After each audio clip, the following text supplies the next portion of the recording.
Hey, good evening, Ben. Welcome. I want to thank everybody for taking the time to show up this evening. Your time is valuable, and spending it with me is much appreciated. So, whether you're watching this live right now or you're going to watch this in the rerun, I want to let you know that I do appreciate you taking the time to do so. How is everybody out there this week? I hope you are doing well. We will turn the sounds down off all of that. There we go. Had an echo going. And I hope that you had a healthy and prosperous week that just passed. I had a very nice weekend myself. Greetings. Greetings to you. I hope all is well over there in Athens, Georgia. I had to talk to my Uncle Carlton. I haven't spoken to him in a week or two. He told me football season is coming, so don't even bother him. Until So I had to check the football schedule and see when I can slip in a conversation with him. It's really what he told me.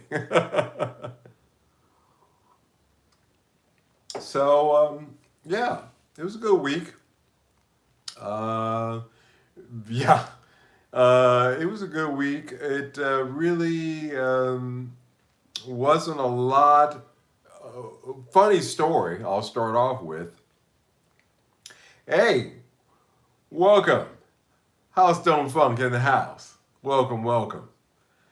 Yeah, it's a funny story. So this week, as you know, I was featuring the part two of the Harley Benton series that I was doing there. And in this part, I had swapped out, are they here? Yeah, right here. These Dry Z pickups, I had swapped them out for those $30, made in China pickups that I got on Reverb. And the funny part of this story is, so when you do something like that, you say, okay, you're going to do a swap, so you got to know what you're going to shoot, pretty much the sequence you're going to shoot things in.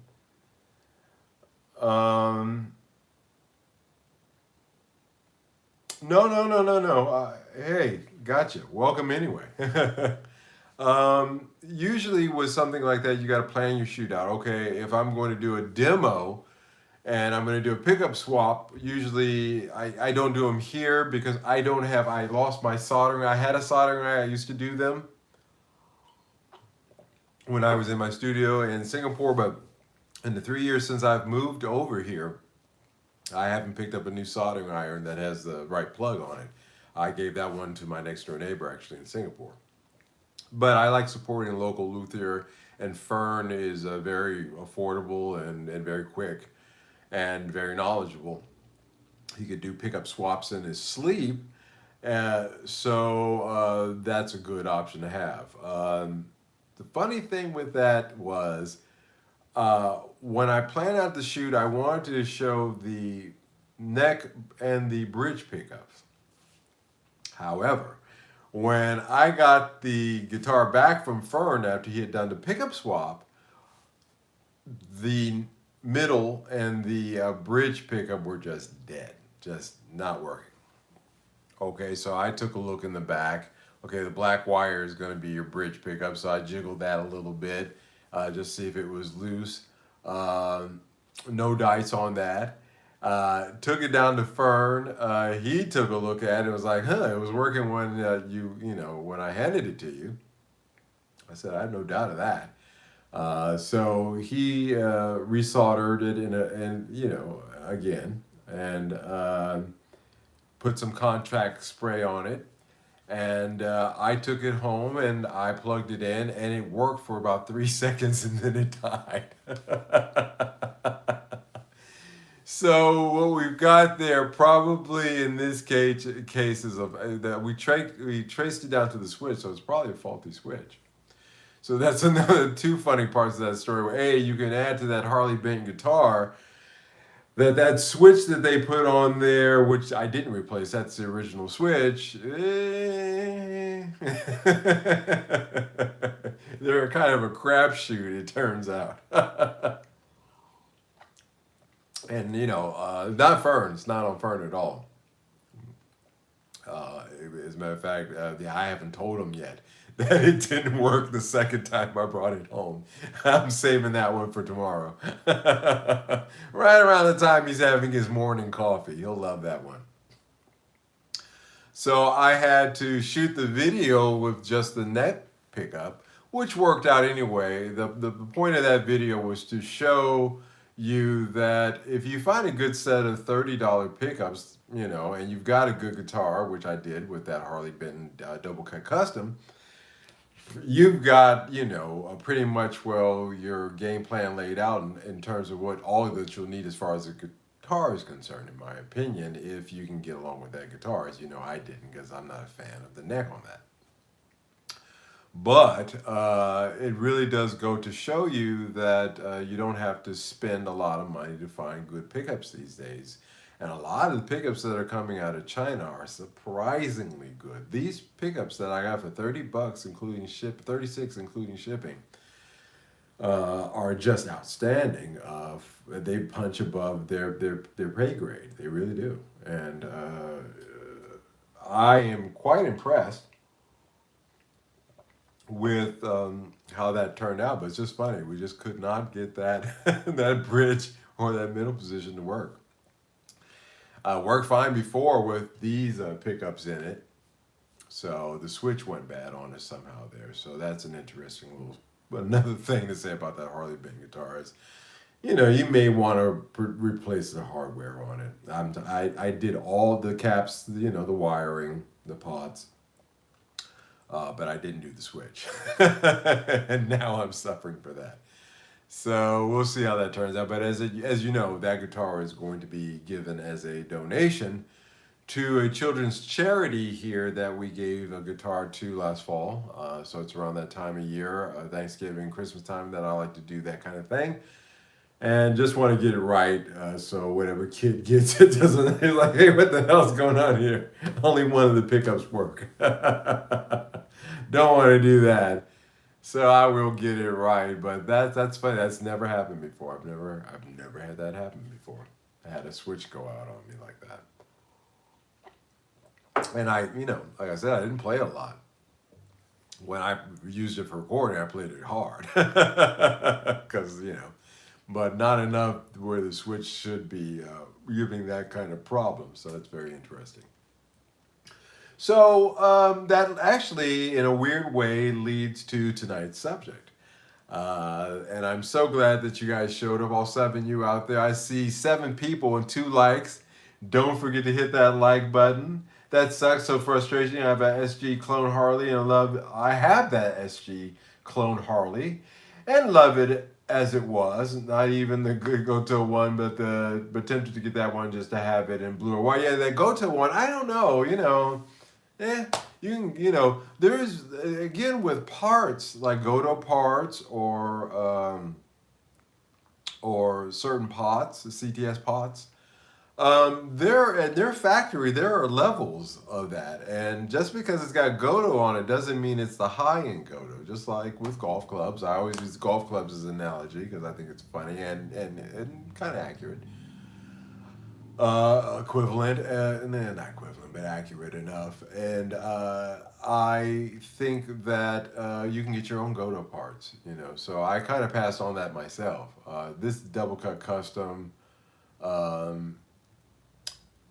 fit and finish wise, like I said, the woodwork, the fretwork, no tooling marks, no bleed over into the, it's red, and usually you'll get bleed over from the red paint into the binding. None of that, nowhere on it. Kind of like spotless in that regard. So yeah, dig that. Got a Dean 5 bass. I ordered new wiring for it, Tomon, because the volume pod is sketchy and crackles, yeah. Nothing or 9 Plus, haven't gotten to swapping out yet though. Yeah, which is going to be your thing, with these Tomon guitars. It's always going to come down to the hardware with them. I think they got the fit and finish pretty much kind of down. I think that as a mod guitar, I think that that's what they're excellent for, and the SG that I have, and that that House Dumb Funk has. I love that name. As it's just a testimony to how well they've gotten that production. These guitars were made in Indonesia, so the Indonesia guitars are good. They're solid, but it's going to come down to your hardware. It's just one of those things. Tonight's subject. Well, in praise of used guitars was the title of tonight. I'm not. I use it as a title. It's not clickbait. It never is, as you know. I am sincere about the topics that I discuss. Um, but I am going to ask the question one way of, and here's the question: is it better to buy something new or to buy it used? And this is a question that comes up a lot with us, especially these days where everybody's tightening up their wallets. Um, hey, Sunbase, welcome. Um, we're tightening up our wallets, and we are really going through tough economic headwinds, and everybody's looking to take some of that discretionary income and not put it towards household items per se, but more towards vacation, make sure the family gets their vacation, and other things, not really towards things like guitars or golf clubs these days. And so, of course, the question does come up, is it better to buy something new or buy it used? The enhanced bass that the Harley B made is probably still my go-to, only added flats. Beautiful, yeah. Again, Harley Ben makes great guitars, and so and this leads into tonight's subject. So that's still cool to talk about, to throw them into the mix. So I'd like to turn that question around actually with you guys. So the question really comes down to, who's buying new?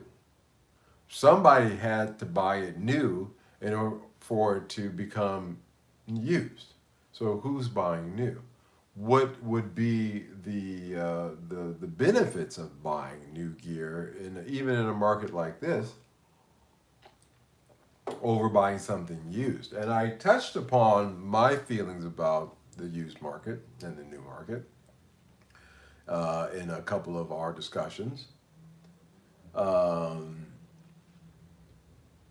you know that I think that the production of guitars has really gone off the chain. I think that that little story, the more telling part of that story about Fender having to cancel that orders that they were planning on cancel 600,000, they were planning on canceling 600,000 guitars and 200,000 amps. And the question that I posed, who the hell is going to buy those?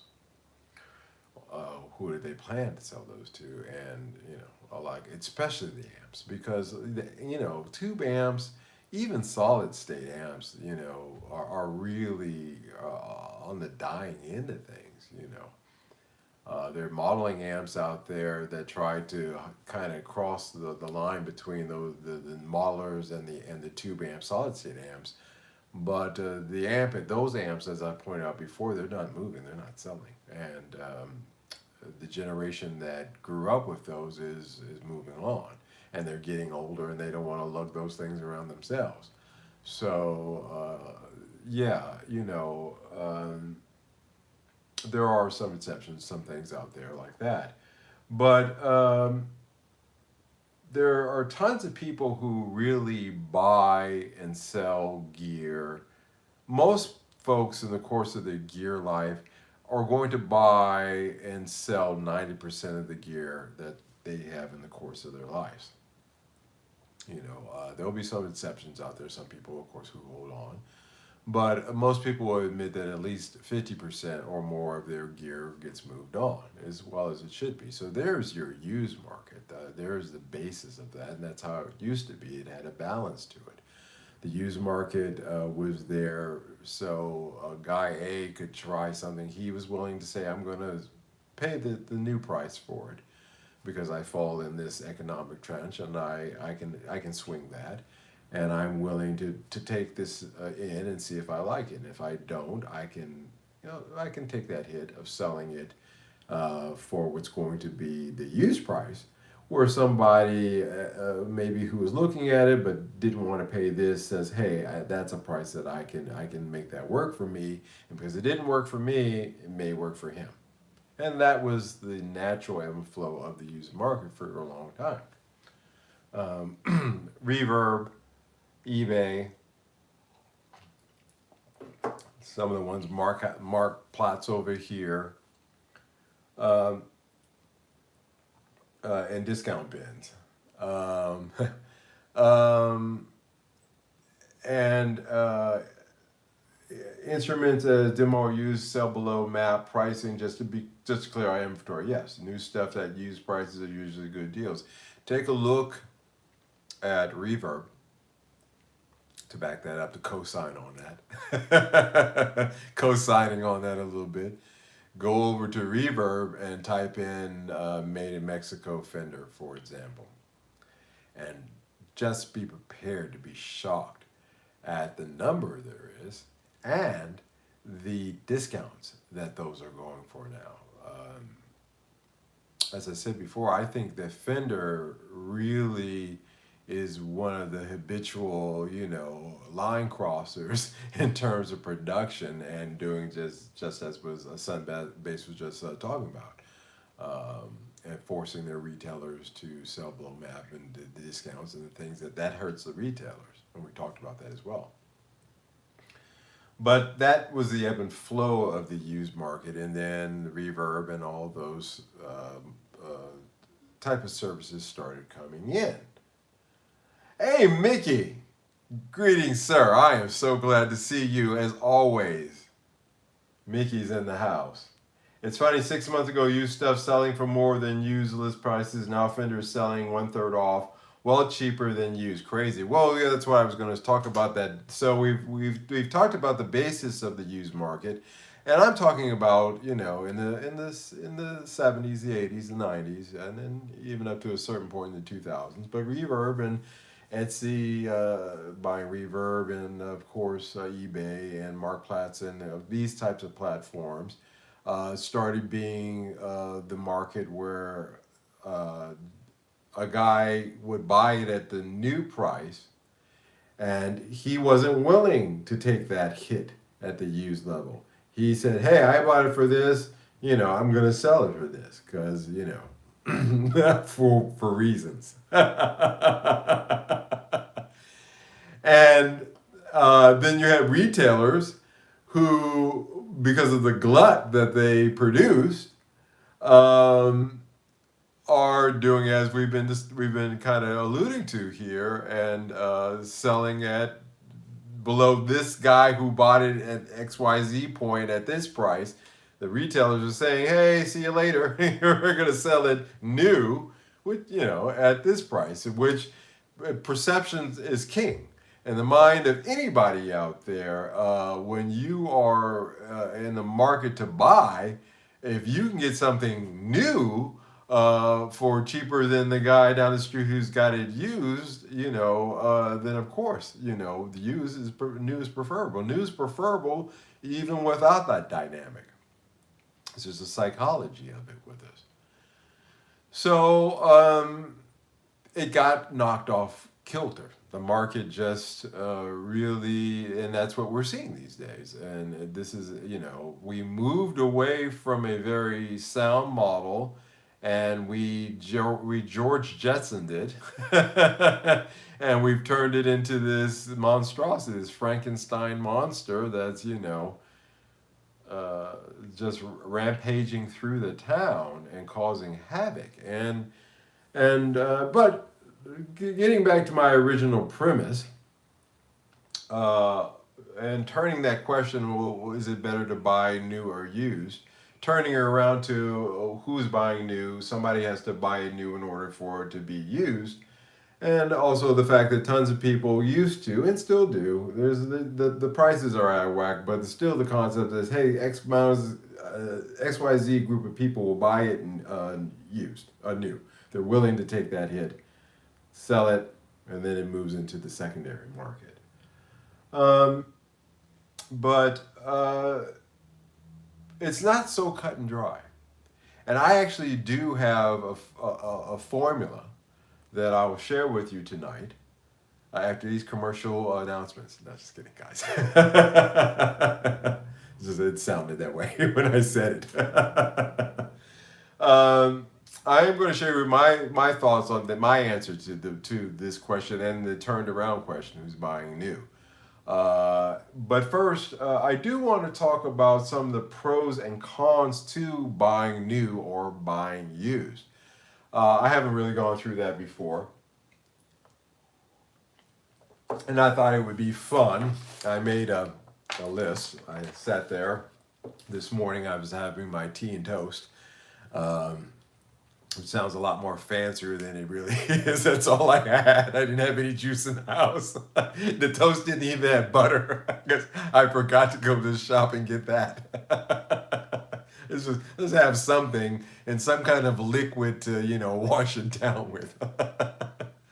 But as I was sitting there, I said, hey, that's what I want to talk about tonight because I haven't really discussed it. And also, it's an interesting, the psychology. I always like to talk about the psychology of things. How it's used to make us buy, sell, motivate us to do strange things. And this is no different. There's a bit of psychology involved in this as well. So let's talk about the pros and cons to buying new first. Number one, I put at the top of my list is case candy stuff. Case candy / stuff. What do I mean by that? Well, you know what I mean. Case candy is like the certificate of authenticity. Say that after 11:30 at night. And in some cases, an actual little case candy that you would get when you bought from Sweetwater and places like that. I don't know if they give that anymore. They used to. That was one of their big calling cards. Picks, that cheap, super uber cheap leather strap that they put in there. That I've got about 50,000 of those, and I would never use those. Stuff like that. The thrill of opening up that box, and getting that smell. That Gibson smell really is something. I have to tell you, I've never opened up a Gibson case brand new and not sat back and said, "Wow, that's something." So there is that. They come with a warranty, and let's be honest. How many out there, raise the hands? 10 people watching, 3 likes. Something's wrong with the math there. Hit those likes, guys. Hit those likes. Helps me out here. I appreciate it. Thank you so much for doing so. How many of you guys out there actually have, used that warranty on a guitar? We just have one, so at least I know one of you. At least on a part there, it sounded like. But most people don't. So the warranty, although it is true, you do have that, and it does give you that option. In the age of online sales and shipping things back and forth, I think both parties on both ends usually try to avoid having to send something back. That's the reality of it. So the warranty thing, in this Jetson age, as I was alluding to, does the warranty really matter? Number 3 on the pro side of buying new is, you get what you want. If it's got to be a candy apple red from a certain 1958 candy apple red Strat, 4:24 p.m. here. Hello from the States. Hey, Patrick. Welcome. Thank you for showing up. Have yourself a good morning. Get a cup of coffee. Have your toast. Hopefully your toast will have some butter. Mine didn't. And enjoy the show here. you get what you want. If you got to have that 58 Candy Apple Red custom shop, then really buying used may not be an option for you. Buying it used is something that, that particular model or certain things that you want custom made. That new is your best option, and there is that. However, I will say on the used market for custom guitars, if you can find something that's close enough, you'll be saving yourself thousands of dollars. Coffee 24 hours a day. Why don't you just get one of those drip things and have the IV drip? you wheel it around. Everybody will understand. I used to be that way with tea. I had to stop, man. My teeth, I looked like I was chewing on tobacco. Yeah, during IV, yeah. And so there is that. You get what you want, but you really would be saving. It would be more advantageous for you to buy it on the used market. I like it cold, hot, and warm. I got you. I never liked coffee ever until I came here to the Netherlands and really got into it. It's delicious here. It's got to be the water. The water is a big part of coffee and tea. It really comes down to that. Next one is no issues. When you buy something new, theoretically, wink, wink, you're supposed to get it with no issues. But on my own program here, when I've done unboxings, I have documented issues, not, knock on wood, not as many as statistically I should have. But yeah, you can go to a channel like Trogley's show and look at him when he does his unboxing and see when there's issues. Yeah, there's going to be issues. Buying something new does not guarantee that you're not going to have issues. Which leads to number 2 on my used pros and cons, but just we'll touch upon that in a minute. But buying something new doesn't guarantee that it's not going to have issues. You could open up that case and that box and be very disappointed. It's just a reality of it. Price. Well, again, like I said, you're in that echelon who says, hey, I'm willing to take this hit and buy this new, knowing that when you walk out of that dealership, just like with a car or golf clubs, you walked off with 25, even up to 50% of the value is gone. So there is that. Or when you click buy, these days is more accurate. But you're willing to do that. Again, as I pointed out, if you're going to spend custom shop money, if you got $5,000 burning hole in your pocket for a guitar, it would behoove you to look for a used custom shop. Because you're going to save, as long as it is close enough to what you want, it would be advantageous to you. I think that speaks for itself. Now, the pros and cons of buying something used. Wait a minute, there's one more. Oh, number 6, takes time to break in. New gear takes time to break in, especially guitar. Guitars, man, I like them used when it's been played and owned by somebody who played it and broke it in, kept it in good condition, and there's just something about a used guitar. It's that broken inness. Now, of course, a new guitar is great, but you always typically say, well, I'll play it a bit. I'm breaking it in. You always say, hey, buddy, how's your new guitar? Oh, I'm playing it. I'm breaking it in. Well, a used one is already broken. So there's that. I think that's a con actually in terms to buying new, in my opinion. Now onto the used pros and cons.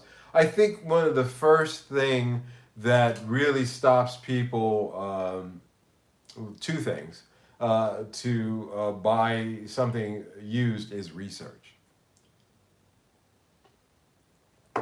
I think that,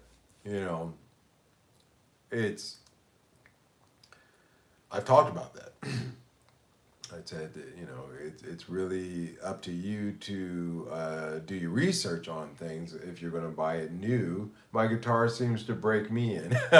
They'll do that too, especially if you got a set of 12 or 13 gauge strings. It'll break a lot of things.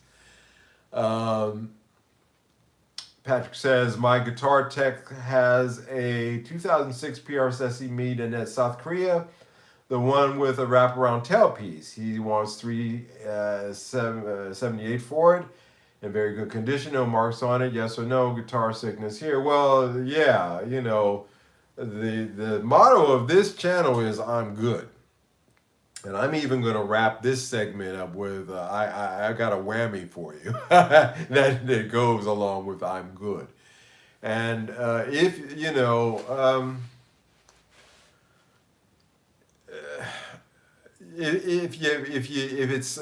if there's a hole in your guitar collection that you feel that this is going to fill sonically, then go for it. If it's really just repeating something and it's just to have for the sake of having, if you feel as though this is something that you're holding on to for yourself, think about it.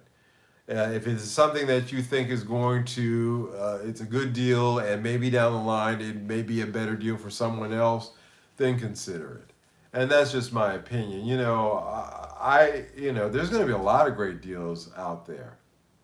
And this one, if nobody takes it, it may get even better. I would offer, if you really want to have it, I would shoot a lower offer than that. I'd say, hey, would you take? And you decide upon that number. See what he says. You never know. But yeah, research. Research is something that really is something that I find a lot of people are, shy away from. So it makes buying something new a lot easier, because you say to the dealer, or you surf online and you see something, well, it's coming from Thomann or it's coming from Sweetwater, so hey, I can roll the dice and do this, and without the minimal amount of research. If I bought this guitar new, first I'd have to know what it really looks like, or look at a picture so that when I do find it used, are the decals right?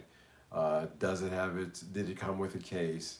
Are you selling it with that case? Because that's happening a lot these days. A lot of people are selling guitars that came with the case without the case. They're selling the case separately. They're swapping pickups a lot more out there. They'll sell you something like the 59 Epiphone that's supposed to have burst spreckers in it, and they'll have swapped it out with something else. And, so there's a lot of that going on.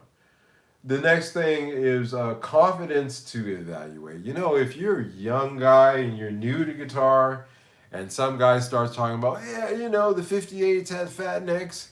Wait a minute, you're 350 plus tax equals 7 with PR's gig back. Well, again, like I said, if it's something that you feel if you're good, then you don't need it, don't do it. There's going to be a lot of deals. That money could go to an even better guitar later on, because there's going to be a lot of deals coming up. There already are. Like I said, again, go to Reverb and take a look at all those Fenders that are getting marked down. And these are new ones. These aren't used. God help you if you're selling a Fender made in Mexico used privately. Because, yeah, as was alluded to here, you're going to get outbid by the dealers. I'd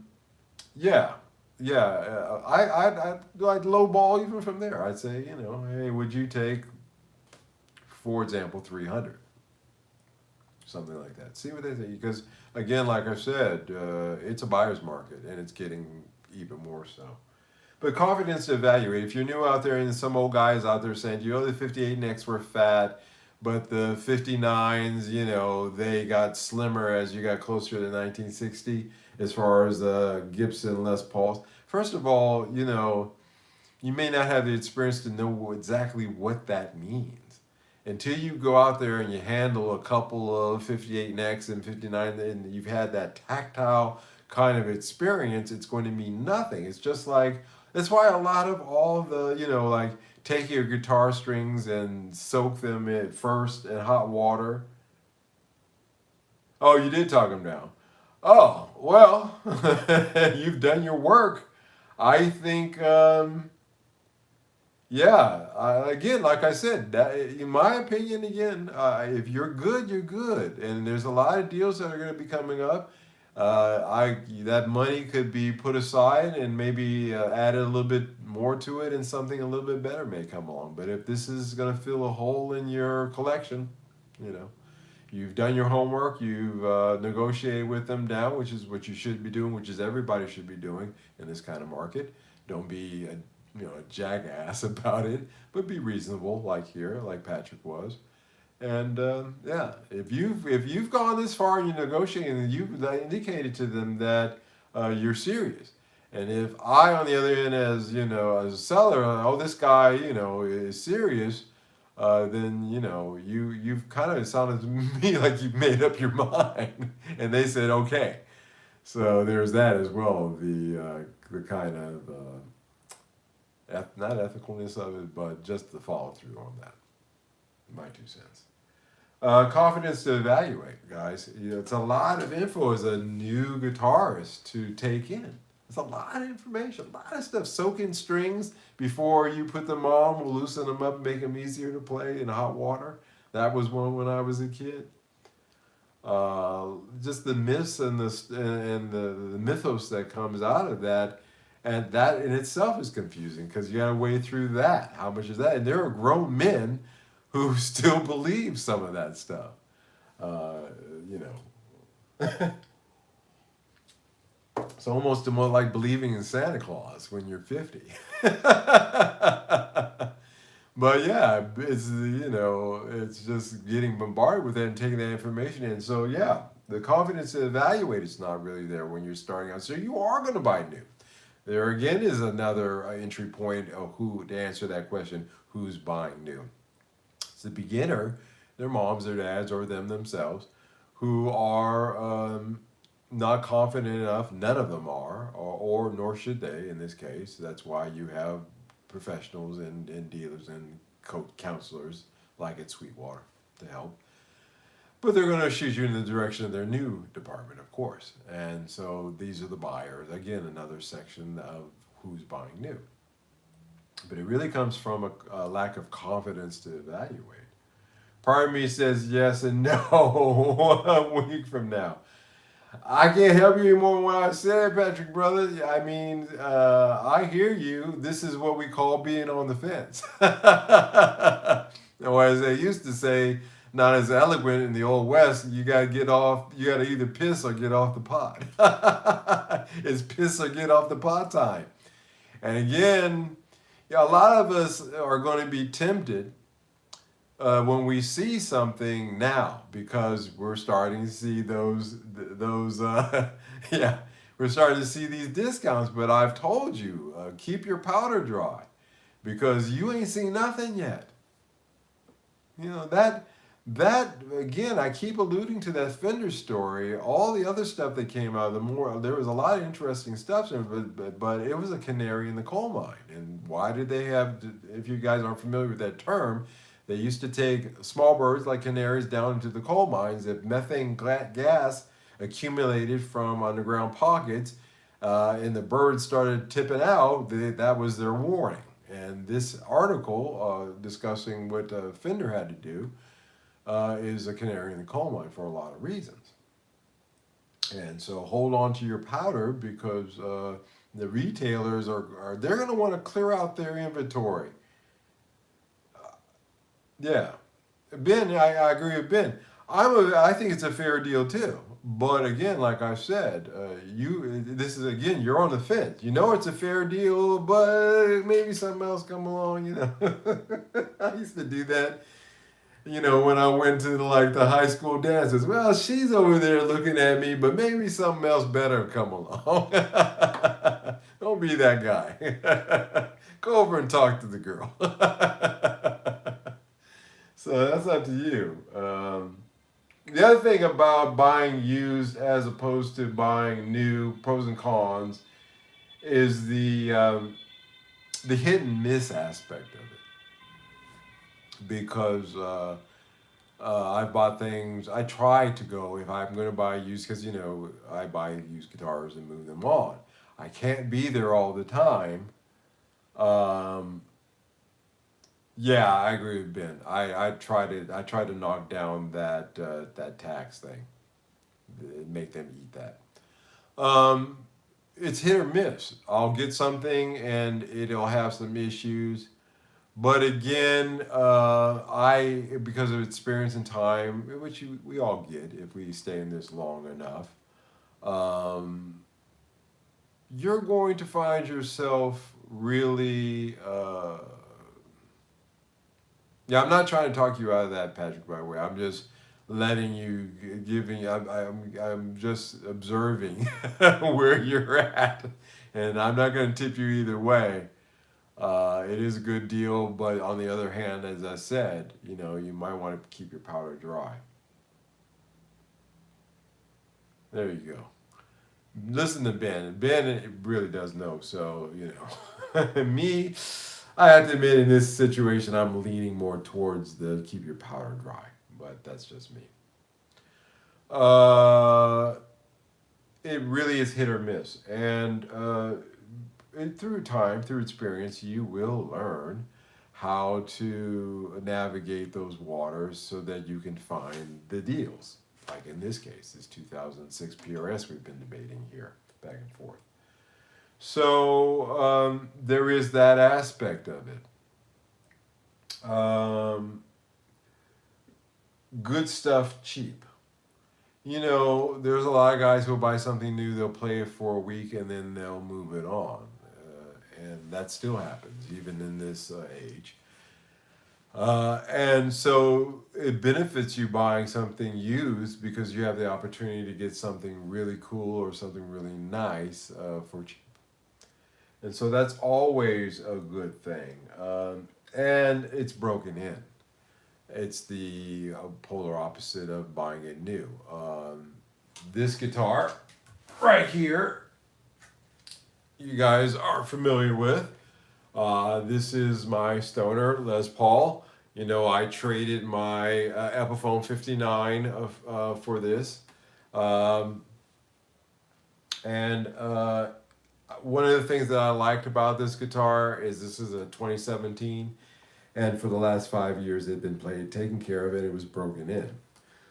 So much so that the guy even had the action set up exactly the way that I liked it. So, um, and this really is a good example of knowing your stuff. The minute I saw it, the minute that I identified what it was and having the eye for it, I knew it was a far superior guitar than the one that I traded for.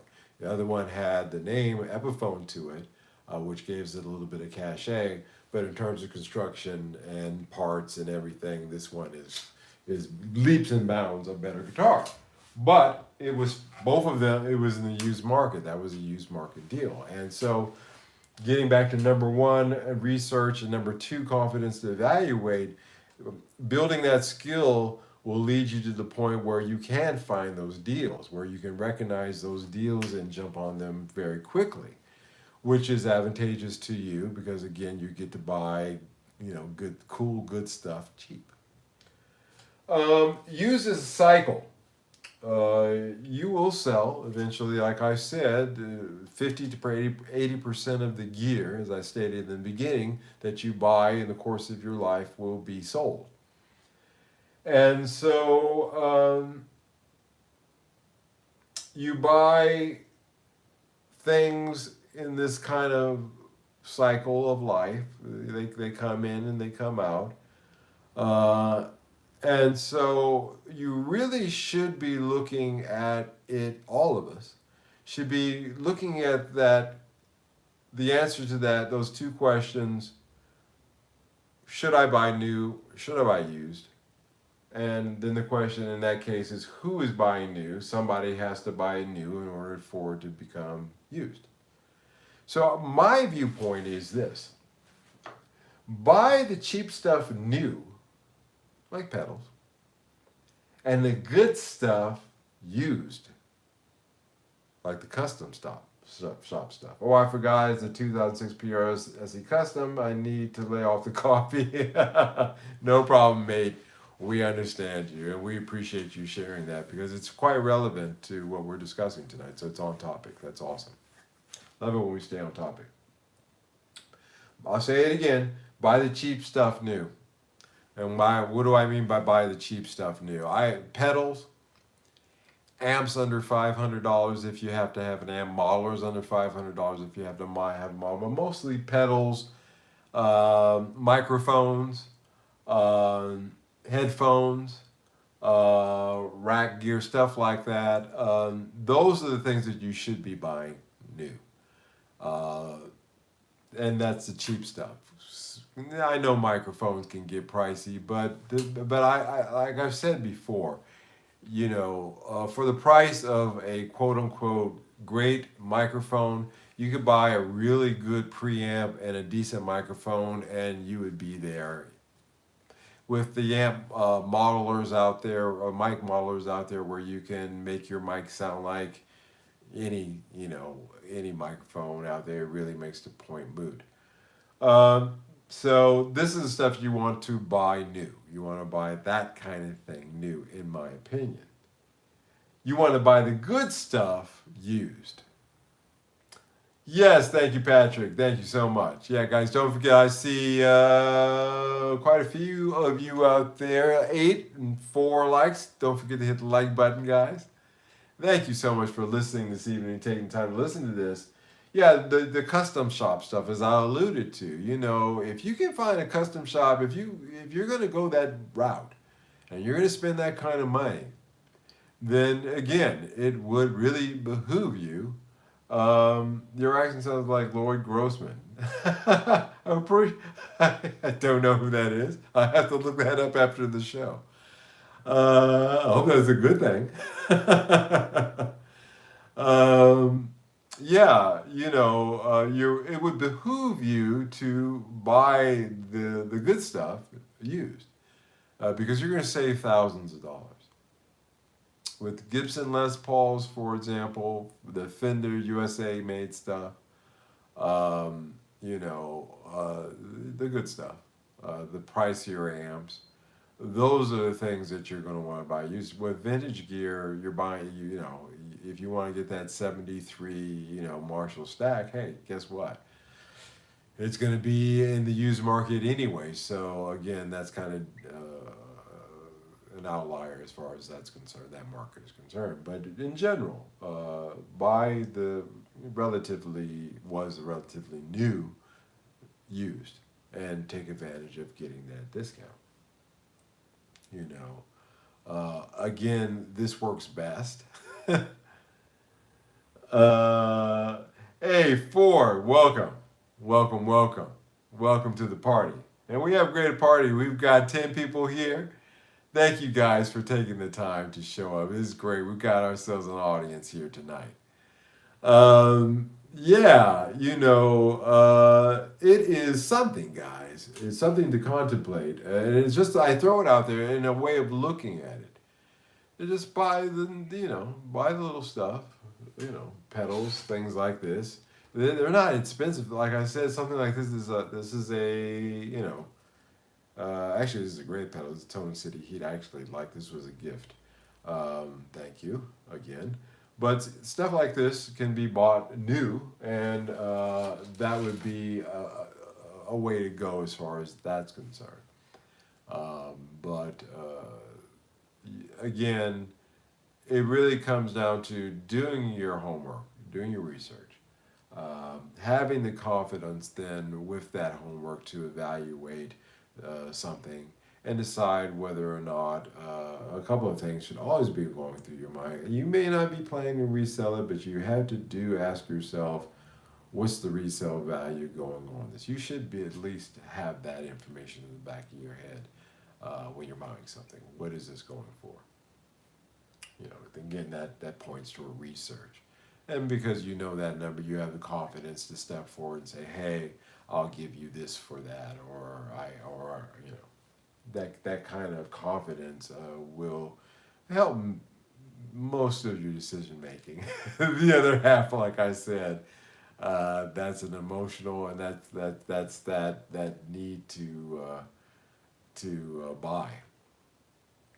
which is okay because it keeps the market going, keeps this thing going around, and it's the way it should be. I just think that it's a little bit out of skew now. And that's also another thing that you should research. So that was that on that subject tonight, guys. I hope you enjoyed that. That little discussion there. Um, it's something that comes up. You know, there's a lot of new cats who come around too. Should I buy it new? Should I buy it used? Um, I'm a proponent at the end of the day, as you know, of the used market. If you're telling me you're buying something used, you're already aces in my book. You know, I understand, like I said, there are reasons as we've gone through here tonight why you would find it advantageous to buy something new, and I can understand that. Um, but I am still a strong proponent of the used market. And again, I am going to do a show on my channel where I'm going to do a little KDH style and do a little bit of investigation and try to come up with some numbers that I can share with you exactly, you know, what is the truth to that there is a trailer truck of wood per shift being used just at the Quart factory alone, and those guys run, you know, 2-3 shifts a day. So and then kind of take that and expand out from there what other companies are producing and try to get it, and then look at the total number of active guitar players, buyers, which I do have that data, and see really what's going on there, because I have a feeling that with a little bit of number crunching, I'm going to find that I'll be even more horrified with the overproduction of guitars in this market. There's waste into the environment when you spray poly, no matter how tight of a room you have. Recycle, that's right. And buying used is recycling. It's a form of recycling. That's where I'm getting at. That's why I'm a strong proponent of the used market. There's a lot of runoff that comes from spraying poly or nitro, from producing alloy, nickel, or other parts. The plastics that are used to just even encase the wiring. There's a lot of things there that I just don't see reality, that this has gone on for decades. It's not like they just started producing guitars yesterday. They've been doing this since, you know, the market has changed. The ease of purchasing and buying for just Joe Schmo. I'll get down to the Guitar Center when I have time. He never goes, but it's a lot easier when he's sitting at his desk, and it's just a click away to say, "Hey, let me buy one of these guitar thingy bobs and see. It'll be cool, you know." And so that it'll help to expand the market as well, but nowhere to the point where we're seeing the levels of production. So I'll be very interested to see what that little bit of investigation turns up, and of course I'll share that with you, because again, you know, I really am of the opinion that there's something for everybody out there in the used market. Let's buy these used guitars. Let's take the ones that we have, and let's do something with those. As I told you before, my idea for these major companies is to at least turn 10 to 20% of their production line into refurbishing their damaged, returned, and used guitars that come back to them. I'm certain that there is a certain amount of wastage with returns and things like that, where they could just, hey, we're going to refurbish, we'll sell them as refurbished, but we'll put we fix this at the factory, we got this good, and we're putting it back, as opposed to putting it in a landfill. And you guys have seen many examples of Gibson and other companies doing exactly that, because it's a tax write-off at that point. And we are spoiled for choices. Tommy Mac 16, welcome. Hello. we are spoiled for choices in this market these days, even more than we ever were. And yes, a Harley Benton guitar is probably better made, frankly speaking, than a lot of the major production guitars from the 60s, for example, because the production techniques have improved. I'm not saying all of them. I'm not making a blanket statement. But I'm saying if you took one of those Harley Benton guitars and you gave it to Peter Townsend when he was 18, 19 years old, he'd have friggin' freaked. He'd be like, holy crap. This thing stays in tune. I don't have to fiddle around with the tuners. The electronics on it work. You know. So there's that. And I just don't see the need for all of this kind of production that's being done and the waste that and harm to the environment that it does. And I know I've kind of started getting into this lately, but it's something that is bothering me. If you're going to say that it's something that is an issue with me, yeah, I take issue with it. So I am a proponent of the used market for that reason. Again, for those of you who are new, know my reasons why. And my solutions, because I'm not just complaining, I'm actually offering what would be a good solution as well, if they were willing to do so. It's never good to complain unless you have a solution to offer. I just watched the movie, and you guys are gonna think that he's so nerdy. But I just watched last night the Christopher Robin movie, and I really like the theme of that. It's kind of you come with a solution. I held a 54 Epiphone yesterday. I had a single net pickup and rosewood saddle on a trapeze bridge. It was beat to hell but beautiful. Would have been a shame if someone crushed it. Yes, sir. Like when Gibson drove over 100 Gibson guitars, shake my head, but they won $1,000 up on them. Yeah. So before, and that was Nighthawk or something like that. It was a mess. It was one of Henry J's great ideas that he did 3 o'clock in the morning after a couple of lines, and it just didn't pan out. Robo tuners, built-ins, computer software. It was USB port. I mean, really, seriously, who was going to play this thing? I do not know. But they were asking $1,000 from him when it didn't sell. Yeah, then it became landfill. So they did that. They did that with the 335s as well. The ones that were still on the line when they shut that down. This video you can find on YouTube where the guys just taking them and breaking the necks on them, breaking the necks on them, one after another. Perfectly good guitars. There's nothing wrong with these. These weren't faulty guitars. These weren't B-stock. These were perfectly new guitars. They just happened to fall on the wrong side of a particular line in terms of production. They could have taken those guitars and given them away to. They could have done, to Luthers, local Luthers, say, hey, can you finish these? And then the local Luthers could have passed those on to deserving musicians, children's groups, charities, things of that nature. They could have done that. They didn't. They could have done the right thing, but they did not.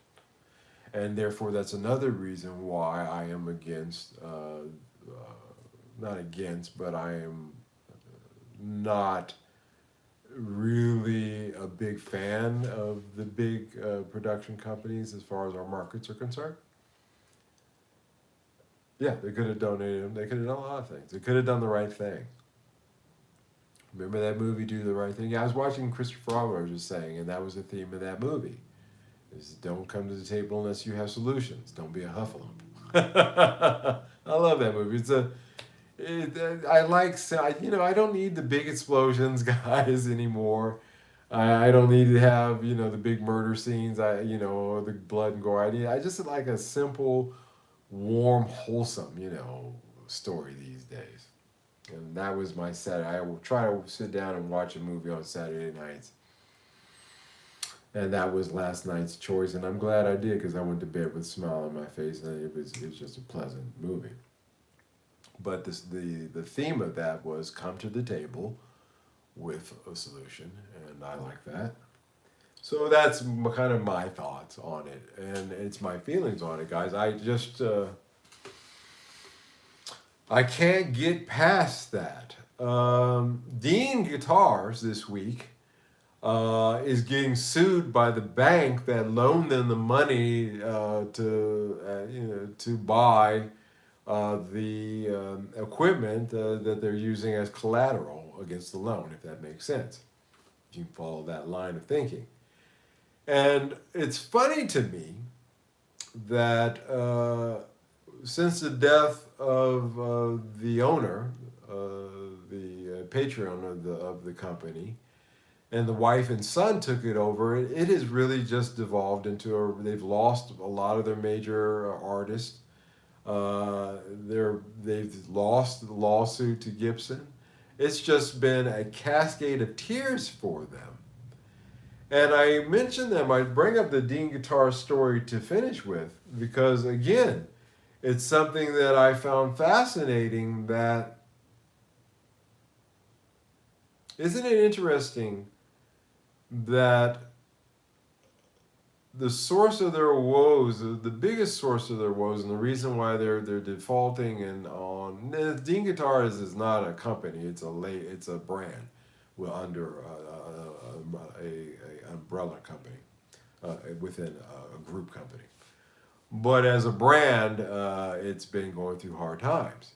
And isn't it funny that really the source of why they can't pay their loans is because they lost that Gibson lawsuit? And it isn't funny that we were just talking about Gibson and how they had no regard. Dean had some cool guitars, some great designs. The original Deans, the handmade ones from back in the day, the late 70s, early 80s, those are in high demand guitars. Those trade serious coin if you come across one. But isn't it funny that the woes came about by Gibson, the proverbial David, a Goliath to their David, unfortunately in this case. And so that's why, I got another reason. Reason number 3,359 why I have no love for these big producers. They're just, they'll steamroll over the small guys who are giving you cool, low cost alternatives to designs that you are too morally, intellectually, and a whole lot of other ways bankrupt to file in the first place. And now you want to turn around and start suing people when they've been doing this for decades. And if you just find the right jury that just doesn't know enough about guitars, and that's just about everybody out there, you could probably get away with it. So yeah, yet another reason. So the Dean Guitar story this week coming up is it's symptomatic. Everybody looks at it, oh, well, how did they do this? Well, they did that because Gibson came along and pulled the rug underneath them and said, that thou shalt not, according to Gibson, thou shalt not do this. And some of that stuff was their biggest sellers, their meat and potatoes. Well, when you take the meat off the bone, what are you left with? It's going to be some meatless soup there, some broth. That's about the best you can do, and they can't survive on broth. They can't do it. So isn't that interesting? I thought, everybody's looking at Dean, but I looked at it as, well, here's another example of how these guys got the rug pulled out underneath them by the big boys. And in a case that to my opinion is okay, they litigated, they won, but it was, what's the word I'm trying to use? It was barely litigious. It barely passed the muster. So, and they got, again, like I said, a jury that didn't know. So there's that, guys. Just something to put in your pipe and smoke with this week. Take a couple of tokes of, as folks do here down the street here at the Bulldog. The Bulldog, which is one of the more famous coffee shops here in Amsterdam is about a less than 5 minute walk from here, maybe 3 minutes down the street on the other side of the park here. It's funny to me. Yeah, just something for you guys to dig. I always say dig that. It comes from my guitar teacher, High Tide Harris, Blues Hall, another Blues Hall famer. He also used to say dig it, dig it. I was like, okay, I can dig it. So something for you guys to dig on. Coming up this week, I have no idea what the show is going to be. I might just go ahead and do, like I said, looking at that production thing. Nothing that's going to get me any high marks on YouTube in terms of viewership. But if I have you guys support and at least watch it, that'll make it worthwhile because I think intellectually you'll find it stimulating. So that may be it.